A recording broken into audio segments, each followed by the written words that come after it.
Action. And we're back. Power slap. So I'm going to leave it at that. Let's do a little bare knuckle boxing. Boy, I think we're concentrating a lot on the women today, but that's okay. I'm a big fan of women athletes. So BKFC had their show again. Britain Hart beats Taylor Sterling. She is proving to be the queen of strawweight. Okay, but for me, when you mention women's bare knuckle boxing, there's only one name that comes to mind, and I hope to have her on the show real soon. I've actually met her a couple of times. She's a great person. Christine Ferreira is the animal when it comes to women's bare knuckle boxing. And I don't care what you say, because even though Britain Hart just beat Taylor Sterling, let me just run this down for you. Christine Ferreira, first of all, she is the queen at 125. She has beat Bec Rawlings twice. She beat Britain Hart twice. Taylor Sterling once. Okay? She is just the badass that beats everybody that comes into this arena. So to all those ladies out there that are doing bare knuckle boxing and fighting for the BKFC organization, I think that, I mean, it's just like the 90s the 90s basketball, where everybody that was building a team had to build a team that was to beat the Bulls.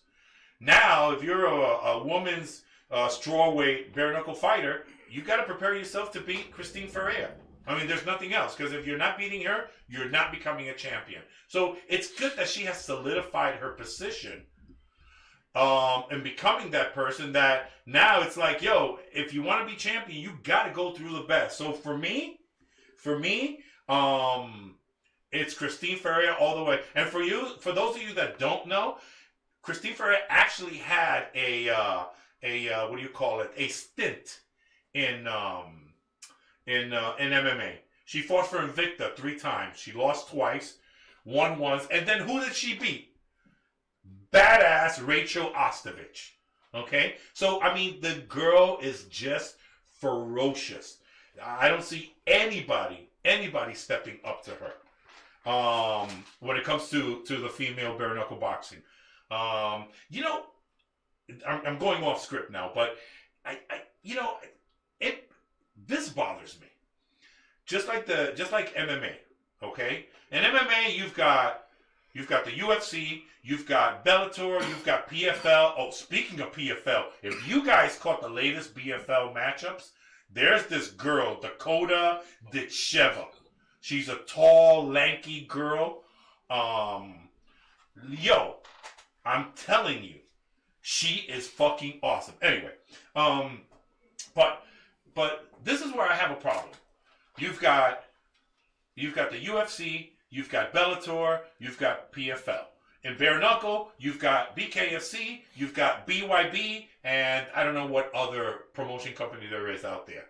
But sometimes there are fighters in other organizations that you would like to see how they match up with the fighters from another organization.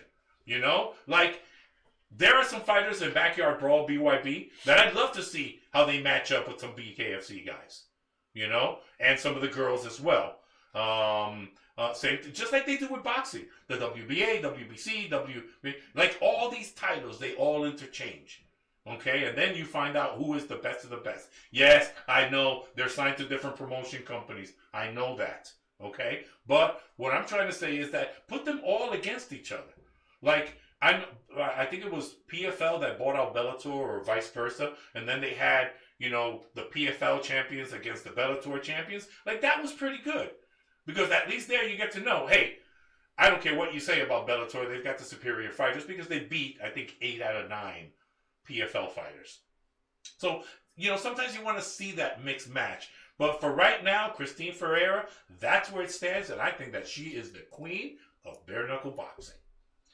Moving on. You know what? We talked about this guy a few times on this show. Jake fucking Paul. Now, his last fight with Mike Perry, I thought it was I don't know. I just don't really have a word for it. I don't want to say disgraceful. I don't want to say it was I don't have a word for it. So I was getting teased a lot. Oh, you're a Jake Paul hater. Oh, you don't like him. My argument is that he's never fought a legitimate boxer. But thinking, like, yo, what's up with this? So if I have to say some pros about Jake Paul, it's this. First of all, he's building his brand. He's got a great company. He took in Amanda Serrano. She made her first $1 million.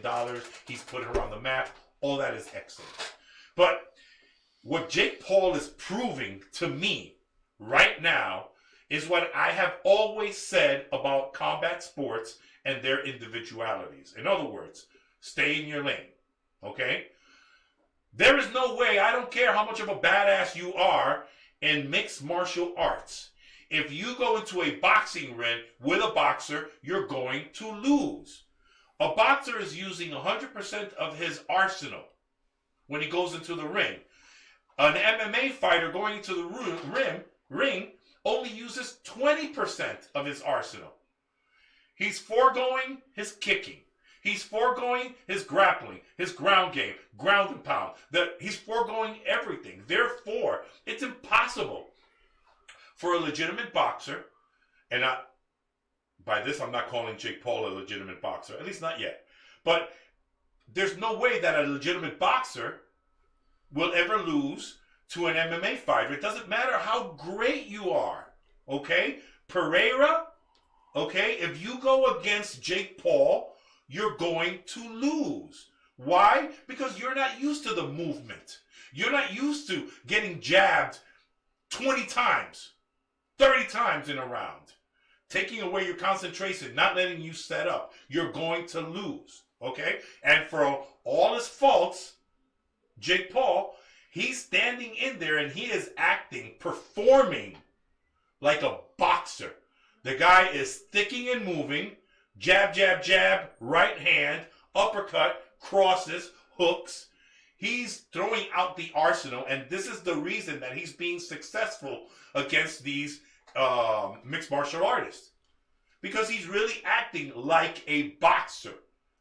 Okay? Now, this has nothing to do with the fact that he has not fought a legitimate fighter, a legitimate boxer, because when he did fight Tommy Fury, he lost. It was a split decision, but he did lose, and that was against a legitimate boxer. So I think that he still has some mountains to climb, some what do you call it? Some hurdles to get over. Some hurdles, some goals. So, but I think that he's in the right direction, and he's creating. Not only is he creating entertainment, but for a lot of these fighters, like let's say Anderson Silva and Tyron Woodley. These guys made a bundle of money. Probably more money that they had ever seen. So that's the advantage to going and getting involved with Most Valuable Promotions, which is Jake Paul's promotion company. promotion company. So he is just proving that even a boxer who is not seasoned like Jake Paul is able to disassemble a mixed martial artist. Okay? The Ben Askren situation, the Mike Perry situation, the Tyron Woodley situation, the what's the other guy's name? The Spider, all those guys. What happened to Tyson? Anderson Silva. That's what happened with all of that. Tyson, look, man, I'm gonna tell you something, bro. I love Mike Tyson, bro. I grew up watching that guy, bro. That guy's fucking amazing. For him to take his reputation and his legend and all that and throw it in the ring against Jake Paul, I mean, he literally has to knock him out. It doesn't work if he doesn't knock him out. If he doesn't knock him out, it doesn't work. Because at that point, he just takes away his whole legend. Was that fight going to happen or not? They say it's going to happen, but look, man, really, I mean, we're not interested in it. We're not interested in it. We don't care about anything like that. Okay? If Jake Paul wants to continue fighting, I think that he should step up his game. Now like I said, he challenged Pereira now. He challenged Pereira. And again, he's doing the same thing. He's taking people out of their element, okay, limiting their resources, and beating them. And that's what they're doing. Smart guy. No, and he's making tons of money for his company, for himself. Listen, I know that I already got the signal again, but I'm going to ignore it now because I want to say something, and I'm going to forego all the McGregor and Perry situation. Oh, you're fired, all that. I'm going to forego all of that because there is someone I want to put into the spotlight, okay? And that person is, okay, we're getting back to the Olympics. All right, so we have a Special Olympian. That's all right, guys. It'll take 2 minutes to say this. All right. Okay, so we have a Special Olympian. All right? As a matter of fact, he has already beaten C.W. Kwan from China. He won 5-0. He beat Rami Kiwan from Bulgaria. He won 5-0. He fights Tuesday the 6th. Okay, today's Monday the 5th. So when you see this, I don't know if it'll be after that. But he fights Tuesday the 5th for a medal against oh boy. I'm not even going to try and pronounce this. It's Asalakuya Muidinkanjaev from Uzbekistan. I know I butchered that. But the reason that I wanted to showcase this is Amari Jones is a 21-year-old, 156-pounder from where? Orlando, Florida, representing the good old Sunshine State. All right. The guy is, and he is not not a lightweight. I mean, the guy has come back. He's come from like an elite boxing career. I'm pretty sure he's going to turn pro after this. But in 2020, he won the Elite National Championship. In 2021, he came in second in the same tournament. In 2022, he came in third in the Elite Championship. In 2023, he won the Czech Republic Grand Prix. And in 2023, he won the GB International title. So the guy has been around the world, and now he's representing the U.S. at the Olympics. And we want to give him a huge what's up? What's up? All right. All right, all right. All right, to Amari Jones, we wish him luck and bring home the gold. And that's what we have today from the Patcast. Keep tuned in. Thank you to everybody who showed up, everybody that's behind the scenes, and we'll see you all again